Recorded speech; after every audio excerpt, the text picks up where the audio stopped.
hear them? No. Let's see. How about now? I want you guys. Hey, Mike, why don't you say something? Pat Rafino, Evan Willsmore, Anthony Miller, awesome crew. Yes. All right. Can you guys hear them now? I had to unmute it. We'll find out here in a second. I assume they can now because I can see your audio. All right. So thanks, guys. All right. We're good to go. All right. Live television. You got to love it. All right. So I appreciate you guys coming on. We got two OGs, Anthony Miller, Mike Mitchell. Let's start with the two OGs. We were there when we got to week 5 and everything came down crashing. We'll start with Anthony Miller. We hit week 5 in the XFL season. What are your thoughts? Look, I think when you compare it to 2020, I know there's been questions about attendance, there's been questions about the ratings, but I think the quality of the play is a lot better. I really do. I think defenses are playing well. I think in terms of quarterbacks, when you look back in 2020, there was maybe 3 really good quarterbacks and the rest were kind of average.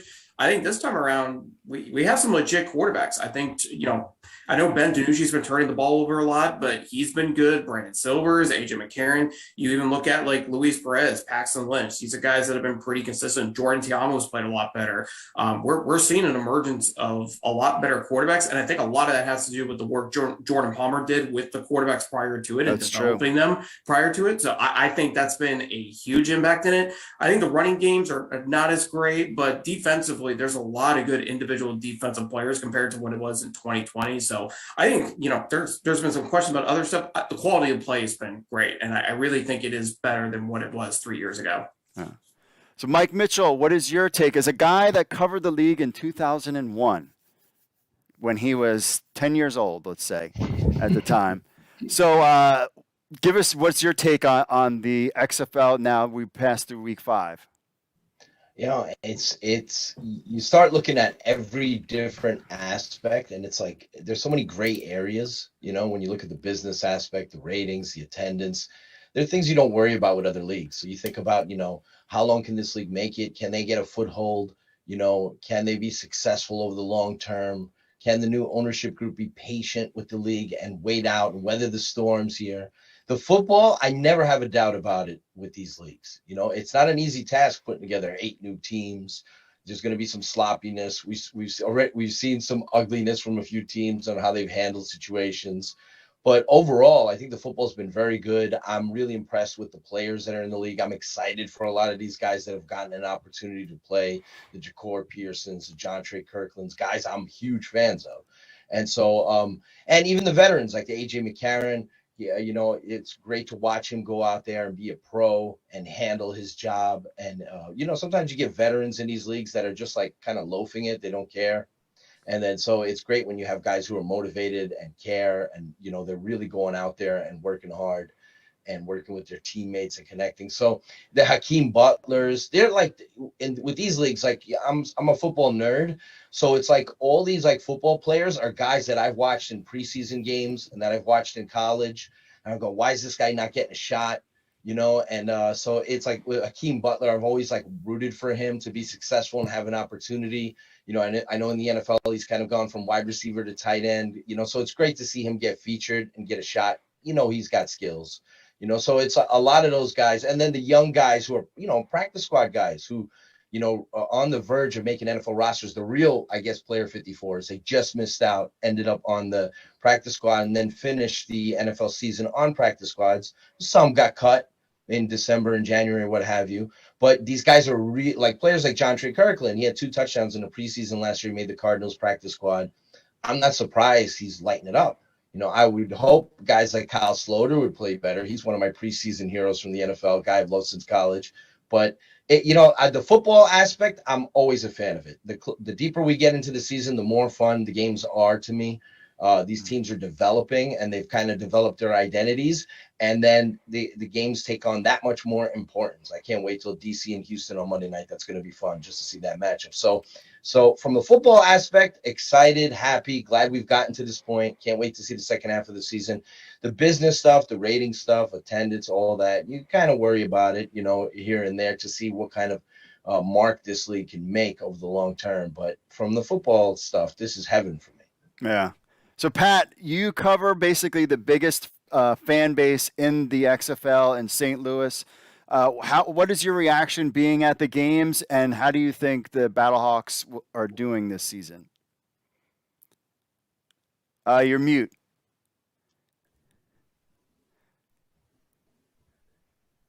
No, he's still muted. Maybe you could do sign language. He's got an awesome beard. Okay. Yeah, That's the sign language. All right, let's just flip it to Evan while he figures that out. Houston Roughnecks seem to be the top guys in the league. What's your thoughts after seeing this kind of upset, in my opinion, with Seattle? Yeah, I mean, to me, it wasn't as much of an upset. I knew that was definitely a game they could lose, just given Seattle's kind of been trending upward lately. And, in terms of sort of, I guess, the matchup, like June Jones is someone who, coached AJ Smith and he knows him very well. So, you kind of worry about that. June Jones kind of has more experience in that department. But it ended up being the defense that really won the Sea Dragons that game. And I covered that in my recap article. But right now, I still think the Roughnecks are on a pretty good track through 5 weeks. I mean, we're 4-1. One loss is obviously disappointing, ending the undefeated streak, but it's not the end of the world. I'm really more worried about the next 2 weeks because I think that will be more of a test than anything. You've got DC on Monday night in prime time, I guess you'd say. And, that's a game that, personally, I didn't expect DC to be undefeated up to this point. That's not trying to discredit them. I just, didn't see it really before the season. And even, as the season has progressed, I've kind of looked at them and, now they're at a point where they are the team to beat. They are 5-0. They're better than the Roughnecks, I guess, record-wise. You can debate about, I think Houston has a better passing attack. DC obviously has the better run game. In terms of defense, that's kind of a toss-up. But, that's going to be one to watch out for. And then when Houston returns home in week 7 to play the Battlehawks, I think will be another one, because even though the Battlehawks have kind of been up and down, they're 3-2. I think, that'll still be a pretty good matchup just to see, you've got, I'm trying to think, AJ McCarron, Hakeem Butler, just all those guys really together. Seeing that against Houston will be, again, a test because Houston up to this point has only played, Orlando and San Antonio and Arlington, kind of all the guys, in the South Division. We know who they are at this point in the season. But now, we're getting into sort of a deeper part, playing the guys in the North, and that's proven to be a test so far. Are you worried at all about the Arlington Renegades taking them or beating them in a playoff game to the championship? And then I'll let Anthony answer that. But first, we'll go with you, Evan, first. No, I'm not. We've discussed it before. I think Arlington will have a record that does not indicate the team that they are. They'll probably end up going, 6-4, 7-3, something like that. But really, with their offense, that should be a sub 500 team. Again, kind of just comes down to who you're playing. And right now they're sort of in the midst of that back and forth battle with the Brahmas over 2 weeks. But no, I don't worry about it. I think what's going to end up happening is Arlington will play in Houston and Houston will win again, just like what happened in I guess it was week 2. Do I think it could be a different game? Because by that point, it'll have been the 3rd time they played each other. And, Houston plays Arlington at their home in week 10. And then assuming my prediction becomes correct, they'll turn around right after that and play in a playoff game, except it'll be back in Houston. But do I worry? No, I think, at this point, Arlington's offense has not found an answer to compete with Houston's offense. And, both defenses are arguably good, but scoring points is what wins you the football game. And so far, I haven't seen enough of that from the Renegades to say that they could win in the playoffs. So I don't worry about it. Anthony, are you, and Pat, did you get your sound working? Can you hear me? Oh, yes. Okay, we'll get to Pat in a second. But Anthony, are you disappointed by the Arlington? Are you surprised that they were kind of this? I mean, Kyle Sloter, I thought would for sure be a top guy in the XFL. I mean, I didn't really love their offense in the first place. There's a lot of questions about the wide receiver position. And Unfortunately, that's kind of been a position that has not been able to step up as much. I mean, Sal Cannella, we knew was going to be the number one receiver, but we needed somebody else to really step up. And really, it's been maybe Tyler Vaughn, but like Jordan Smallwood's been pretty much non-existent. They just haven't had any other pass targets that have really been able to help them out. So I think a lot of it has to go with, the passing game has been good, but again, a reason for that is the running game as well. I mean, this team literally has the worst passing offense. They have the worst passing defense in the league, and they've scored less touchdowns than any other team in the XFL. The offense is just simply not there. This is not a playoff caliber offense, and it's a shame because they probably have arguably the best defense in the XFL, maybe outside of maybe Houston and DC. But the Renegades have great linebackers. They're secondary, despite all the injuries they've had. They still have guys like Will Hill and Devontae Bugsby who have been able to step up and play really well in the secondary. Darnell Sankey's been fantastic at linebacker. Donald Payne is second in the league in tackles. Like, they have really good defensive players. It's just the offense is not being able to step up. So, I mean, Kyle Sloter and Drew Plitt, no matter who they put at quarterback, there's not really much they're able to do because they just don't have the pass targets. And I mean, John Hayes' play calling has been called into question. He's been getting better over the last couple of weeks, getting a little more creative with it. But I mean, without a good receiving core, without the creative play calling from John Hayes, this offense has been stagnant and boring up to this point. So if they don't improve upon that, yeah, I mean, I agree with Evan. If I'm Houston, I'm not concerned about Arlington because they can probably beat them. And now, do you think it's on the coaching side, or you think it's personnel, or it's a mixture of both? I think it's a mixture of both because I think John Hayes it just seems like he hasn't been really comfortable with play calling. It seems like he's getting better at it and he's getting a little more comfortable with it, but I just don't think it's his forte per se. And then, I mean, the personnel, I just don't think they have the receiving core. I mean, on paper, they should have the running backs. I mean, Devion Smith and Kenneth Farrell should be killing it, but they're not getting it done. And they have a good offensive line. They just have not been able to create many holes in the running game. So I think it's a mixture of both. Gotcha. All right, Pat, now that we've got you back, cacaw is the law, apparently, in St. Louis. Give us reaction. What's it like covering this team and being there in St. Louis? I mean, first off, and this can't be talked about enough, just what it means to the city for these people. Mark, and I put it in an article, I think, when I went to that first event in November 1st, the welcoming, the biggest thing a lot of these people were saying is, now I can take my kid to a football game. So that's our Super Bowl or championship right there, is that the city, the people of Missouri, St. Louis, all that good stuff is now they can take their family and watch a good team. And even if they were 0-5, as long as they were competitive, I think we'd still be seeing 25,000 plus in the stadium. The football, I mean, personally, I saw some things up in the press box in week 5 that were a little disappointing. It seemed that Greg Williams was giving us the seams and we were getting a little bit too cute on the offensive side of the ball. I don't know if he was baiting Gradkowski. Regardless, we didn't attack the seams whatsoever. And then there were some routes that we ran, like levels routes, where we were dumping it off to Jake Sutherland in the flat. And I'm like, what are we doing here? You know what I mean? Jake Sutherland's a mauler, you know what I mean? He's kind of like Eric Tomlinson in the NFL. Defense, I feel like our biggest issue is tackling. There were a bunch of times where Teamu was scrambling in the backfield, missing, shaking off a tackler here or there, and then getting a 4-yard gain versus a 7-yard sack. Overall, I'm not too concerned about what we got going on.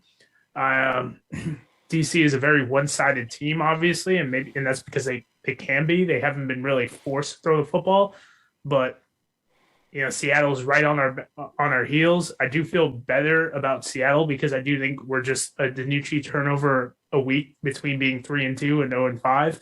And if he throws 3 interceptions against us, I don't see him winning against us, especially in the Dome. And so you're not too worried about Seattle? Do you think that somehow, a Seattle-St. Louis matchup, the guys kind of, at least at this point, competing for second place, you're not too worried about Seattle overtaking St. Louis? Not really. And I want to get the panel's theory on this, is I feel like some of these quarterbacks are trying to do too much because they're trying to get to the NFL. I feel like DiNucci is trying to make way too many high end throws while taking the check down. I feel that way about Silver sometimes, where there'll be a route underneath and he's trying to make a throw down the field. And like you said, he's missing the throw when he could have had a 6 yard gain. And with those receivers, those 6 yard gains turn into, a 26 yard gain or something beautiful like that. And I think sometimes they're getting in their heads a little bit. And I feel like that's what Slaughter's doing. I feel like Silvers is doing it. Granted, he's been successful. And I feel like that's when we see a lot of DiNucci picks. Well, McCarron, we know his pedigree. We know who he is. He's older. So if he is going to the NFL, if he chooses to go to the NFL, he's not going to the NFL to start. He's going because he feels like it. And I know that's a very weird way to look at it, but I feel like that's the reality, that AJ doesn't have to make the sexy throw because he's coming in to mentor, Caleb Williams or a younger quarterback, or a Zach Wilson, versus Silvers is going to come in as QB4. DiNucci is going to come in as QB4 and have to fight for that practice squad / QB3 spot. So that's kind of where I'm very comfortable with the Battlehawks versus the Sea Dragons, because DiNucci needs to put up 300 yards or 3 touchdowns every game, because it's not, and I hate to say this, and I might upset some people, it's not about the XFL championship for him. It's about getting back to the show. And that's kind of where my issue with the league comes sometimes. It's like, we need to get these guys to the champ, or to be player 53, not 54. And it's like, yeah, but for people in St. Louis, I don't want to say they don't care about the NFL, but we want championships. We want wins. We want a team here for the next 30 years of our lives. Gotcha. Hey, so Mike Mitchell, covering the DC Defenders. I mean, what do you think of what Pat's saying about some of these QBs? I've made the complaint before. I'm like, and I believe that the league's listening, because I did not hear it this past week as much after we kind of complained a little bit that you keep pushing this whole like NFL thing. It's like, and these guys are just happy, like Pat was saying, being in the XFL. Like, what are your thoughts on maybe some of these quarterbacks going a little too far, trying to get back? It's a solid point by Pat. The one thing I'll say about Ben DiNucci, though, I spoke to a coach. I shouldn't say that, but on the Seattle staff. Boy, am I going to get in trouble for that one. Where if he's trying to get back in the NFL, those turnovers that he's had, those are Bush League plays. The throwing it up, calling out your receiver, just he's doing a lot of backyard stuff. Those are not NFL plays, So if you're trying to make sometimes DiNucci, I feel like, is playing too loose, and some of these turnovers he's had in these games, I don't want to say these guys are system quarterbacks. That's why I had AJ McCarron as the, my midseason all XFL team. He's my quarterback, because I don't want to be disrespectful to Ben DiNucci or Brandon Silvers, but both those guys are in system conducive to being productive. As far as DiNucci goes, he has great arm talent. He's made some big time throws. He has a lot of good talent around him, but he's made a lot of stupid throws, a lot of stupid plays where coaches I spoke to, the coach in particular, there's a lot of people in that locker room like not too happy with Ben DiNucci's play. He's their best option. They have a kid they really like in Frost. Montez is maybe not quite a fit for that scheme. I think that's the way, what I'm gathering as far as information goes. He's got great size and mobility. Maybe he'd be better served in another spot, as far as, because otherwise I think they would go to him, and you can't pull your starting quarterback when you win 3 straight games in a row.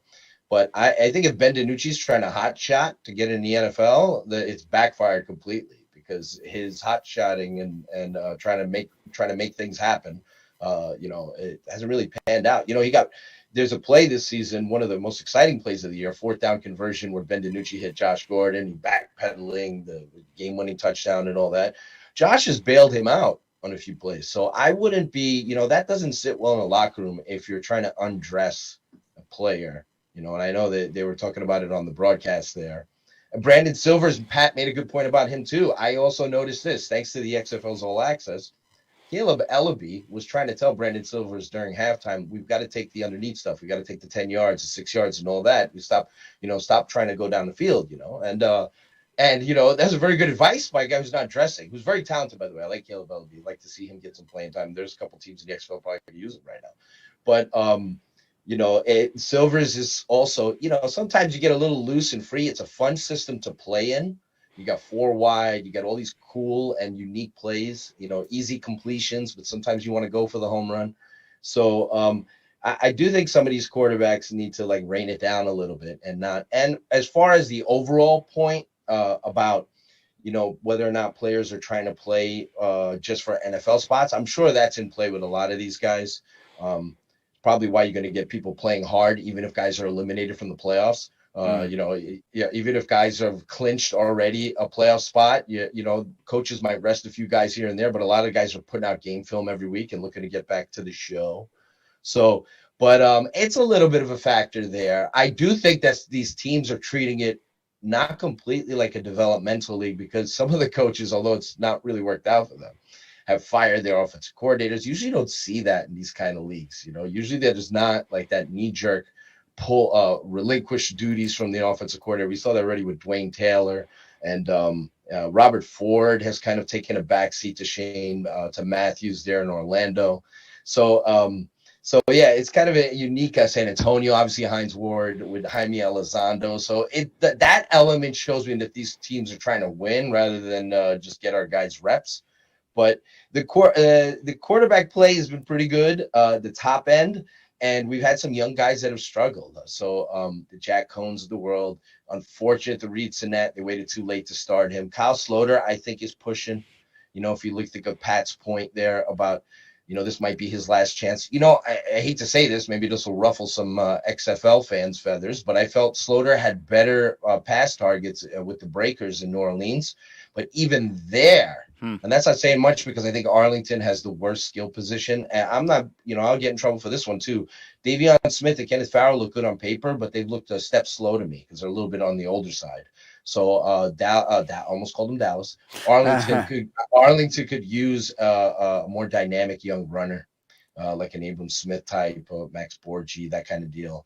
Those guys are good, solid vets, but I got to question how much gas is left in that tank. And then to my original point, which I was saying, which might make some USFL fans happy, I thought the Breakers had better skill position players at wide receiver than Arlington does. I think that's pretty clear to me. But even then, Sloter's decision making, because you got to remember he had 9 touchdowns, 11 interceptions in the USFL. Sloter's decision making leaves a lot to be desired at times. It's not a talent issue. I'm a fan of his. I'm a Slaughterhouse guy. I wanted him in the spring pro football.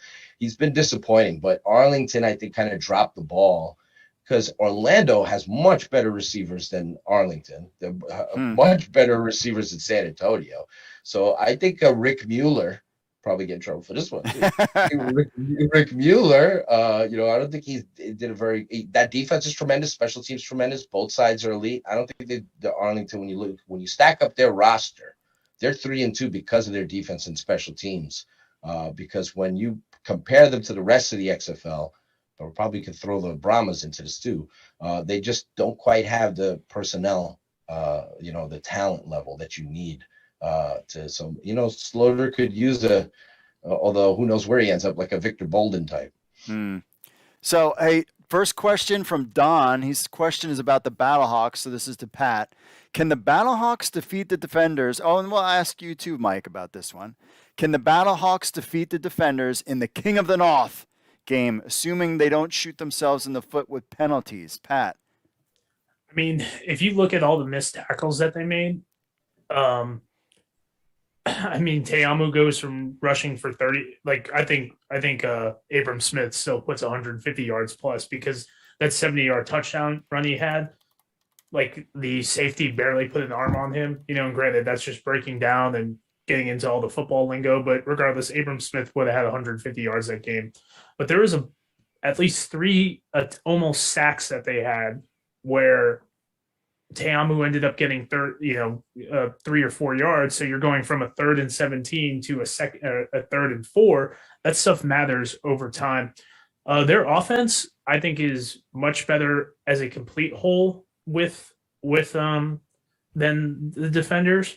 I'd like to see them attack the seams some more. That was my biggest complaint. It felt like Greg Williams was baiting him a little bit. If you saw when George Campbell caught his touchdown pass, it did look like, that was just a great throw by AJ, because they all pretty much just played the end zone, and it was like probably Mike, seven guys in the end zone make a great throw type thing. He gave them the underneath routes. He was like, "Go ahead, go throw it to Hakeem Butler. And my DBs will make that play." Like, you can have your 3 yards. That's cute. If you look at that Stephen Mitchell interception, not the touchdown, he beat Mike Joseph by a step or two. AJ made that throw 15 minutes earlier. So, like, and this is why I hate the interception stat, because Trayvon Diggs has, one, inflated it in the NFL, and two, that wasn't a great defensive back play because the guy was beat. So AJ puts a little bit more sauce on the ball. And granted, Mitchell is, one, hurt, two, replacing Marcel Aitman. So it's kind of, they're still getting to know each other a little bit. He wasn't active week one. He was the fourth or fifth receiver week 2 and 3. So we're starting to get, that timing down and everything like that. So I do think the Battlehawks are on the precipice of beating them, but I mean, you got to do it. Now, the one thing I have is 9 times out of 10, you beat a team 2 times in the regular season. You usually don't beat that team the third time just by the odds of percentages. So I do feel better about that. And Mike, you can obviously go way more deeper on the defender side, but Teamu in that week 3 game, which is his best passing game, in my opinion, he's a tip ball away here and there from going 8 of 20 versus 11 and 20 for 190 yards. Football's a game of inches. Very, very cliche to say it, but that's the reality of it. A couple things go their way. Battlehawks didn't cash in on one of their big kick returns, and then a decent punt return plus the 10 penalties right before the second half. So you swing the game 6 points here and there, it's a 26-20 game on St. Louis side. I think the Battlehawks are going to kick themselves when they watch the film, if they haven't watched it already, because they left a lot of plays on the field. And I think, the punch counter punch aspect of these teams meeting each other 2 or 3 times is interesting, because DC had success against St. Louis throwing the ball down the field because St. Louis overcommitted to stop the run. So even Anthony Beck pointed out, hey, we let some big plays down the field go, and it was the difference in the game.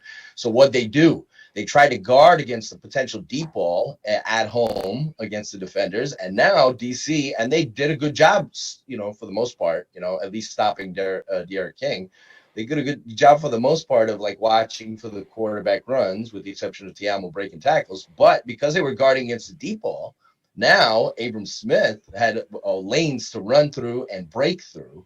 And so now it's punch, counter punch, counter punch. So the next time these teams meet, the thing that would favor DC is, them playing in DC and maybe the weather and all that, because no surprise to me that Abram Smith looked better once he was playing on a regular surface. He played in Vegas. He played in DC with the rain on that grass. As soon as he got on turf indoors, you were able to see some of that explosiveness you saw when he was at Baylor.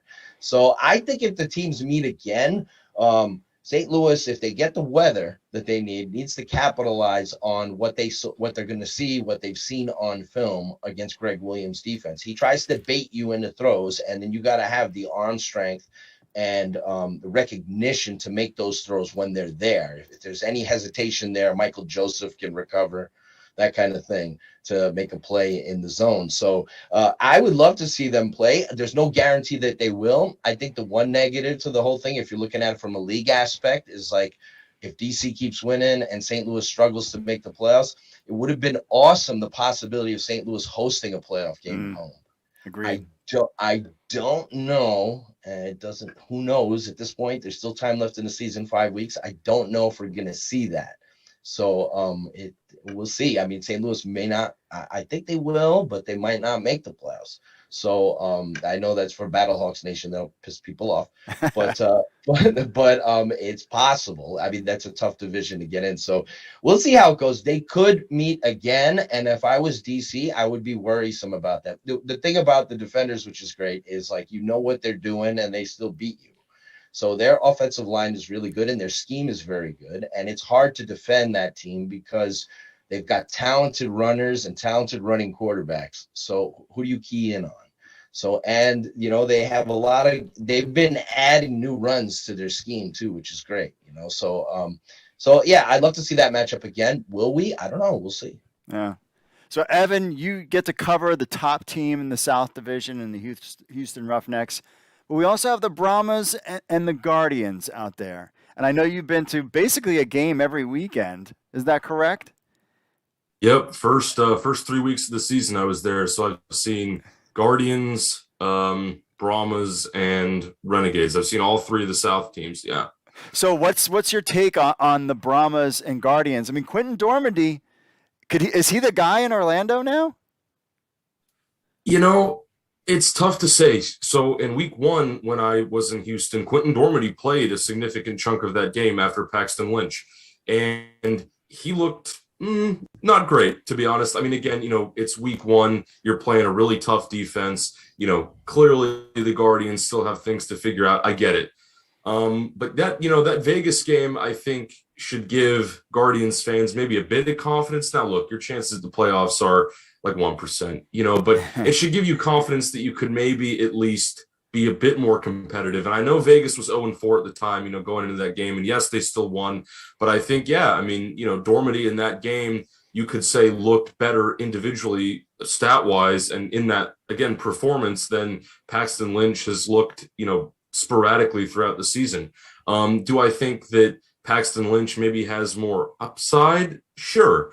But again, we're kind of at this point in the season where you're not really making the playoffs. So at this point, why not bring in, Dormady to play more snaps and have a rotation just to get guys playing? Because the reality is he really did look good against Vegas. And I was impressed. I said before, I knew Vegas had a good chance of pulling that out, but typically, teams like that who are both fighting for their first win, they're really going to put up a fight. It's a pretty big deal. And again, I get it. Vegas had the home field advantage. They ended up being the better team. It was a bit sloppy on both sides, as it has been for these teams, through the past couple weeks. But to answer that question about the Guardians specifically, or really about, I guess it wasn't a question, just the game I was at. Yes, I do think Dormady could start for the rest of the season if they make that decision. Do I think that it will happen? We'll see. I still think Paxton Lynch is a bit of a safer option because he did play a tiny bit better. I think he had the upper hand in that week 1 game that I saw in person. But again, at this point, you're 0-5, still trying to find the first win. It really comes down to whatever works. Yeah. So Anthony Miller covers not only the XFL, but he's covered the USFL, which brings up Luis Perez. Are you surprised Luis Perez is the baller? Brett Hundley, we thought, would be the guy there. Your thoughts on Luis Perez basically taking over as the Vegas Vipers quarterback? I mean, I thought he was good for the Generals last year in the USFL. There was nothing. I mean, he's not one of those guys that's going to put up 400 yard, 3 touchdown games. He's always going to be, the game manager who's going to put up 200, 250 yards, 2 touchdowns. He's good at protecting the football. So I think Rod Woodson has been looking for somebody who's going to protect the football and help the offense be consistent moving the ball down the field. And it's not a knock on Brent Hundley. I thought he had some really good moments, but Perez has just been more consistent. That offenses seem to flow a lot better with him. So I'm not surprised. I think a lot of people at the beginning of the season were thinking, well, Hundley's getting signed because he's there to be the starter. And that may be true, but Huntley, it's been a few years since he's played on the field. Perez has been playing every single year. I mean, he's a spring football legend at this point. So he's had a lot of playing time. He's had reps pretty much every single year for the last few years. So it makes sense for Perez to, maybe play better than Huntley. And it's just because Huntley needs to get back into football shape. And Perez has been in it for the last few years, and he's been consistent. I mean, he's been getting better and better every year. I mean, AAF, he was okay. He was like 5 touchdowns, 5 picks. There wasn't anything great about him. He was steady, but then as he went to the New York Guardians, and then he played in the spring league. And then when he started playing in the USFL, you saw a slow progression in him getting better and better. It's because he was protecting the football better. Again, he's not a guy that's going to blow you away with arm strength or anything like that, but he's a consistent quarterback who is going to protect the football for you. So that helps you win games. Now, you also do the Player of the Week articles, and we'll get into Pat and then, of course, Mike's big article today. Do you have players reaching out to you or agents saying anything to you when you're picking the Players of the Week and saying, hey, man, what about me, or what about my client, or any of that kind of stuff?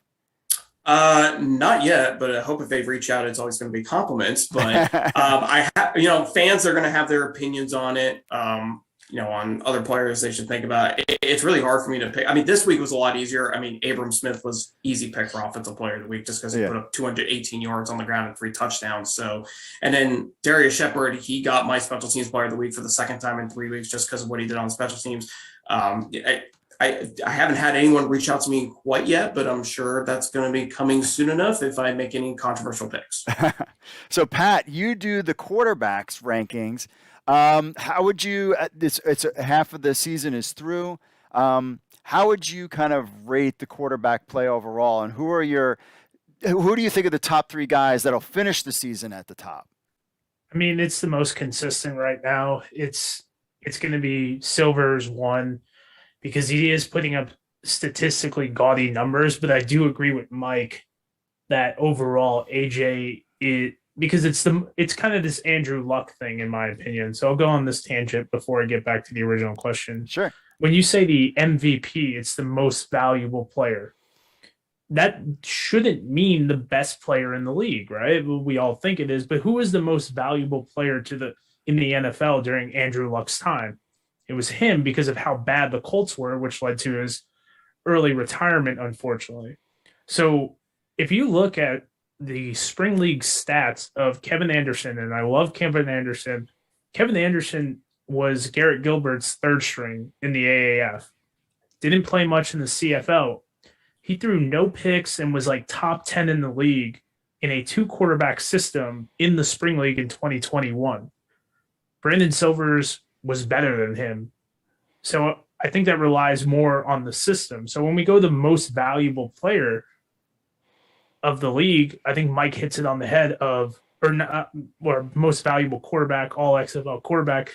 It is AJ, even though Brandon might be the top quarterback of the league, if that makes sense. I know that's a little bit of wonky thinking, but that's my opinion. Now, to go into that 3rd spot, I keep DiNucci there.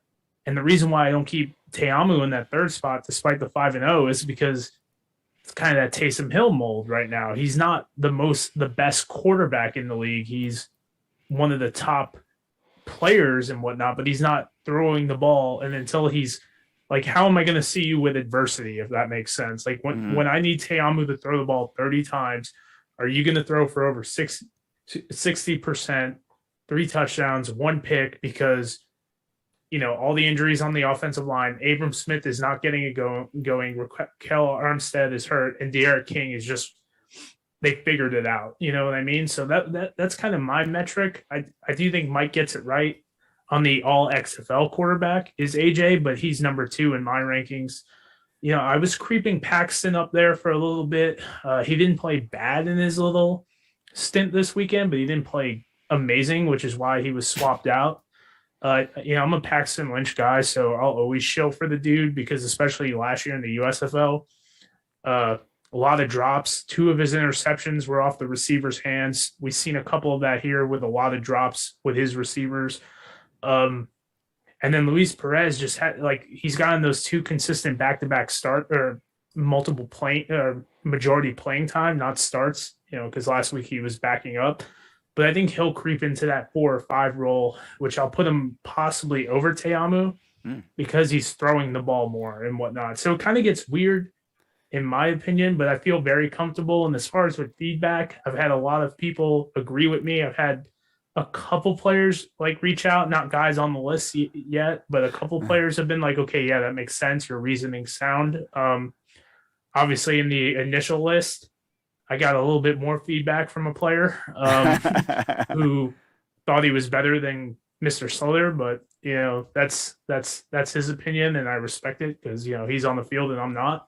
But yeah, that's kind of where I'm at, and I hate to say this, Cones regress so much. We talked about Slaughter, so jittery back there, and if he can't find Sal as the second option, he freaks out. It looks like, and then it's kind of a hodgepodge of. Okay, so who played this week a little bit? Yeah. So, Mike, you came out with your all XFL team, and we saw on social media you got a bunch of reactions. So tell us about your article if people haven't seen it yet.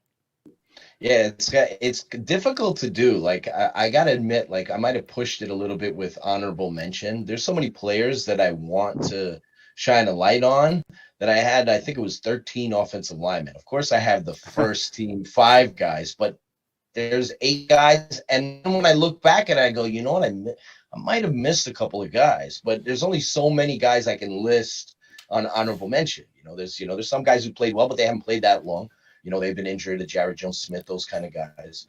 So it's fascinating to go through it. I remember doing it 3 years ago, the midseason all XFL team, and then all hell broke loose and the world ended. It was like, so that was kind of crazy doing that. And I went back as I was doing research, and I'm crazy with these leagues. I watch every team's game at least twice. So so to kind of like get a good feel for it, because when you watch something live, you don't really see everything, and then so when you watch it a second time, you get a better feel for what you're looking at. So I just I went back and I looked at the old article back in 2020, and I looked at some of those players, and the XFL at the time released their own midseason all XFL team. And there's a lot of good players on that list that obviously in the NFL right now, the Donald Parhams, that kind of thing. So it's not easy going through it, and you definitely get a lot of feedback. I've gotten, behind the scenes, you get agents that hit you up, executives, personnel guys. They're happy to get recognition. A lot of these players don't get the, recognition. So, agents are happy that their players get recognition. Coaches are happy. Personnel guys, like I keep tipping my hat to Von Hutchins. So like I want people to know like how great of a job he's done over there. And, I was impressed. Look, I'm going to be a fair marker with these things, because before the season started, I was very critical, like Orlando's offensive line, and we can see how that's kind of working out for them. But with DC, I was very positive about a lot of the moves they've made there. They could use a little more receiver talent. It's scary to think that how good they would be if they had I don't know why this guy's name's in my head, but Victor Bolden type, that kind of thing, on their offense. I do like Lucky Jackson, Chris Blair. They've stepped up the last few weeks and they're making plays there. So, but yeah, it's quite a process going in, reviewing the games, watching them multiple times, and then trying to figure out who, I've gotten a little bit of heat behind the scenes for not putting Josh Gordon on the team. So he got honorable mention simply because I think Ja'Cory Peterson, Jeff Badette, Hakeem Butler, these guys are hard to leave off. John Trey Kirkland, who I think is we'll see if he's out for the year. Hopefully he's not. He suffered a pretty serious shoulder injury in that Thursday night game. So I'm hoping he's not. He's not announced as being put on the reserve list very shortly. But he's an explosive player, 5 touchdowns, 17 yards a catch, and he's a big difference maker in that offense too, because he's their best big play guy down the field. So anyhow, but it's not an easy task putting together the team. You don't want to overlook somebody. I'm sure that I did. Any positive feedback I get from it, I appreciate it. A lot of hard work goes into it. And so that's kind of where it stands. So I'm glad that people are checking it out. Cool. All right, let's get to the final question. We'll go hit each one of you guys with the same question. First, who's winning it all? And second, who is a player that maybe is not out there right now, but that could be by the end of the season? Evan, we'll start with you. Who's winning it all? And who's a guy that maybe fans haven't heard of yet that might be making a name for themselves in the next 5 games? Yeah, so, in terms of who's going to win it, my heart still wants to say Houston. I know, the week 5 performance was pretty disappointing for, I guess, the team's standard, given, how well the past 4 weeks have gone. But DC's really getting up there. I think next week's week 5 game will say a lot about, because that could be a potential championship preview. I know we've talked about that a couple of times. We'll see. I want to say Houston, but I lean towards DC, and then hell, I don't know. You could throw in St. Louis as a sort of dark horse, maybe. I'm not quite sure yet. I got to probably sit on that one for a while and think about it a bit more, even though we've had 5 weeks of gameplay. We're at the halfway point of the season. And then someone who I think that could have an expanded role this season. This is very contingent on whether or not John Trey Kirkland is injured and, well, how long he's out for, whether it's 3 weeks or whether it's for the rest of the season, which would be, possibly more than 5 games considering we make the playoffs. And that's this guy, Justin Smith, from Norfolk State. And we've talked about him. I think I talked about it with Mike maybe and a couple other people. He's a guy, he's been more and more involved over the past couple weeks. He caught his first touchdown in the Seattle game, at the very end there. Not that it really counted towards much at that point, but, he's let a few big plays, I think, go, or even smaller plays maybe, but he's really getting there. And I think in terms of a direct John Trey Kirkland replacement, he might not finish the season with, Deontay Burnett type numbers, because that I know Burnett will step up too. But if there's one guy who I think can help fill a possible void left behind by John Trey Kirkland, assuming he does miss time, it's that guy Justin Smith from Norfolk State. Again, hasn't done a whole lot so far, but I think the potential is there, and he's been talked well by the coaches. I've heard good things about him. And I think he has a very high ceiling. So I'm hoping that, he will continue to be more involved as the weeks progress, and he'll, continue to get more targets, catches, things like that. Yeah, when Kirkland went down, that offense completely changed. So it'll be really interesting to hear what happens with his injury situation. All right, Anthony Miller, who's winning it all and player to keep an eye on? I guess you got to go DC. I mean, they've just been the most consistent team. What wins championships? Defense and good running games, and they have probably two of the best at each of them. So Abram Smith has been spectacular for that DC team, especially the last couple of weeks. He's really emerged, kind of got off to a slow start, but he's really picked it up of late. I mean, that's a DC team that's not only really good at running the football, but they're really good at protecting the football. They don't have a lot of turnovers. They can protect the football really well, and that makes a difference. Michael Joseph is one of the best defensive players in the XFL. The amount of turnovers he's been getting with the interceptions, he's been great. I mean, overall, this is a DC team that's complete from start to finish, and I think there's a good chance DC probably ends up winning it all. In terms of a player to watch out for, I love Tyler Vaughns. I know we just talked about how the Renegades probably have the worst skill positions in the league, but Tyler Vaughns has been a guy that's been consistent. He's been the consistent number 2 receiver behind Sal Cannella. He's a guy that is really solid in route running, can make all the catches. He rarely drops a pass. He's going to be one that eventually the Renegades are going to figure out how to have a consistent passing game. And once they do, it's not going to be Jordan Smallwood that's going to be the guy. I'm telling you, it's going to be Tyler Vaughn. So I would say watch out for him the rest of the season to kind of be the guy to step up behind Sal Cannella. Yeah, Smallwood, I mean, has he caught more than 5 balls the whole season? I mean, he's kind of surprised that he didn't do anything. But all right, Pat, who do you think is going to win it all? Player to keep an eye on. And it's fine if you don't believe that St. Louis will do it. For your protection going to the games, you can just say St. Louis, but give us your thoughts. Well, if I didn't say St. Louis in this hypothetical bizarro land that you live in, but I would have to agree with Evan in the Roughnecks, and the reason being is if they get out, we haven't seen DC play from behind really. Obviously the Battlehawks were winning at 1.3-0, but how are they going to respond when we have to see Teamu throw the ball 30 times? And that's until if Teamu goes out, and that's a similar game this weekend, and he throws the ball 20 of 30 and a couple touchdowns, I'll eat my words and I'll do it proudly. But until then, I need to see how DC plays with some adversity.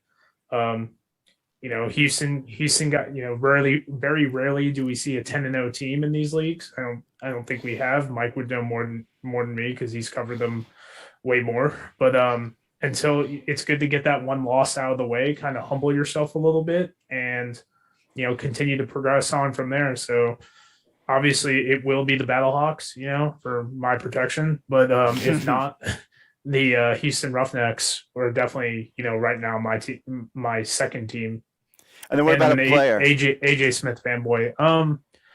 I was thinking about that as it's coming up, and maybe a little bit of a recency bias, but Stephen Mitchell, I think we get the timing down. He's a speedster. Yeah. And with AJ and whatnot, I don't know how hurt Aitman is. We know, and the thing is too, is we know who Keem is, we know who Shepard is, we know who Brian Hill is, and we know who Prohl is. But Steve Mitchell guy kind of out of nowhere, a little bit of NFL experience, and really right now putting on the burner. And he's done some good underneath routes as well. His first touchdown, I think, was like a 7-yard touchdown. They put him on some end around stuff, that goofy Andy Reid shovel pass as well. So he's pretty versatile. I mean, we don't need him in the kick return game right now because of Shep, but it would be probably Stephen Mitchell. I'm curious to see his expanded role going forward. Wouldn't be surprised to see a 3-catch, 127 game from him in the next couple months or in the next couple weeks. Yeah, and the thing about DC, they really should have lost that first game. I mean, Danucci was there, basically ready to score, and fumbled it, and then that was it. So If only they had a fullback who was also a quarterback to do their QB sneaks, there you go. who has the body of a tight end that wears number 12. If only. All right, Mike Mitchell, who's winning it all and player to keep an eye on? I think because they have the easiest path, I have to say Houston, because it's going to be tough. Like any one of those three top teams in the North can win the whole thing, but St. Louis can knock off DC, Seattle can knock off DC, and vice versa. So if I was betting on it, I would predict that Houston, because they have the easiest path to get to the championship game. As far as a breakout player goes, I like the room that Pat's in, not just because of the Mitchell guy, because he's my cousin, Yeah. but I would really like to see Darius Shepard play more on offense. They got such a deep room there with the Battle Hawks, because they got a lot of nice players, interesting guys. George Campbell, 5-star recruit, big, tall guy under sub 4.4 speed.